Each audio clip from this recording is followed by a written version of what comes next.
What's up guys? In today's video, I want to share 4 Sony FX3 menu settings that I have found to add value to my workflow and make creating content just a tad bit easier.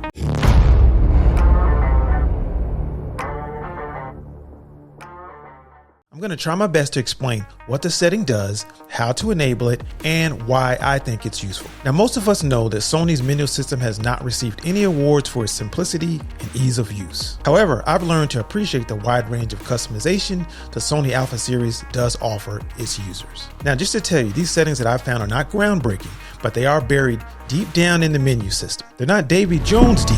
5 men still alive, the rest have moved on. Maybe Jacques Cousteau deep.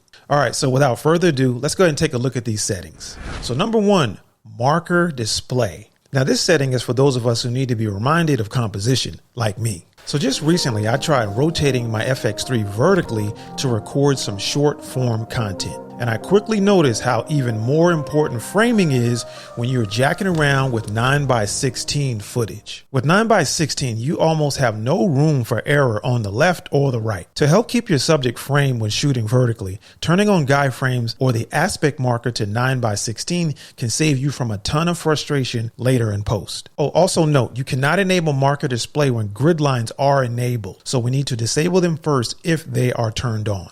To do this, press the menu button. Go to shooting, number 10, shooting display.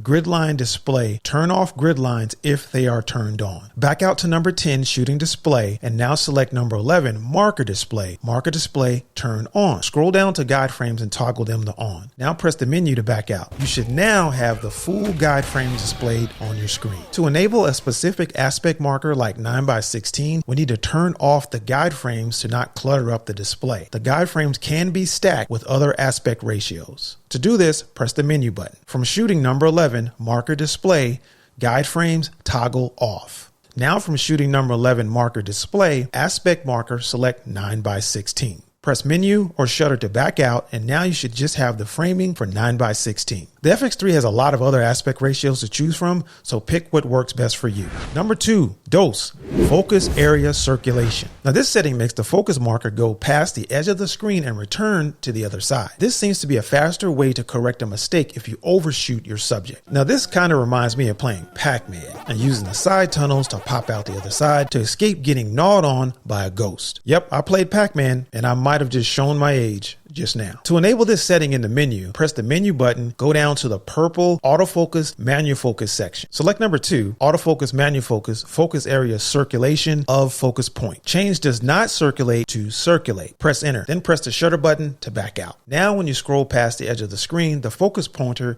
will zip through the screen to the other side like Pac-Man. Now here's another cool thing. You can also increase the speed of the focus marker from standard to large, or what I would say from fast to faster. The focus area marker speed is already fast for my taste, to be honest with you. But if you need more speed, you can juice this joker up a notch to super fast. So here's how. From the purple autofocus manual focus section, select number 2, focus area, autofocus frame, move amount. Select standard for fast and select large for faster. Okay, so setting number 3, use the front dial to scroll through setting choices. The FX3 offers several nifty ways to access various settings, like the dedicated buttons mapped to the most used settings for filmmaking and swiping up on the display to access the function menu. These are all added to help reduce the time spent in the menu and clicking or scrolling to change a specific setting. You can also use the front dial to sift through the options for various settings from the function menu. This is still the same amount of clicks, but it is another way to get the job done. This is also low-key called out as soon as you press the FN button, way at the bottom of the display,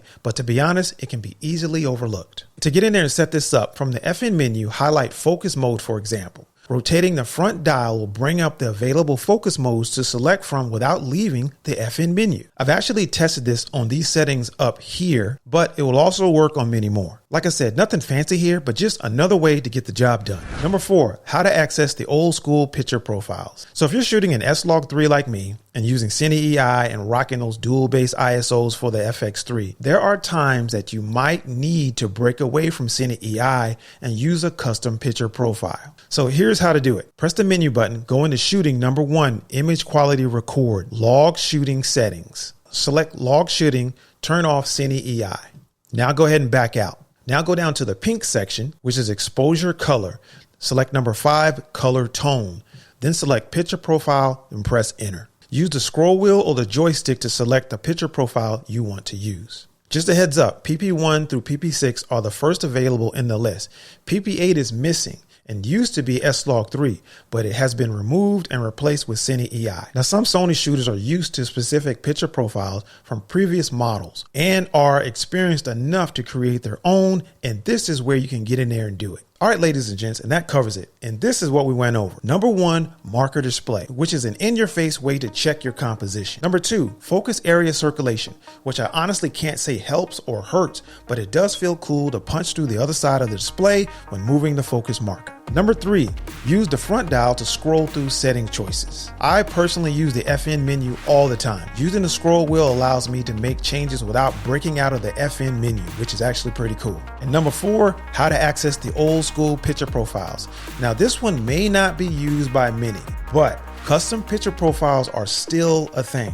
I have a custom picture profile for night scenes that I carried over from my A7 III, which I use on my FX3 and A7 IV to this day. With all that, I think it's a wrap, peeps. It is time for me to blow this smoke hole, and I will catch you guys at the next video. I'm out.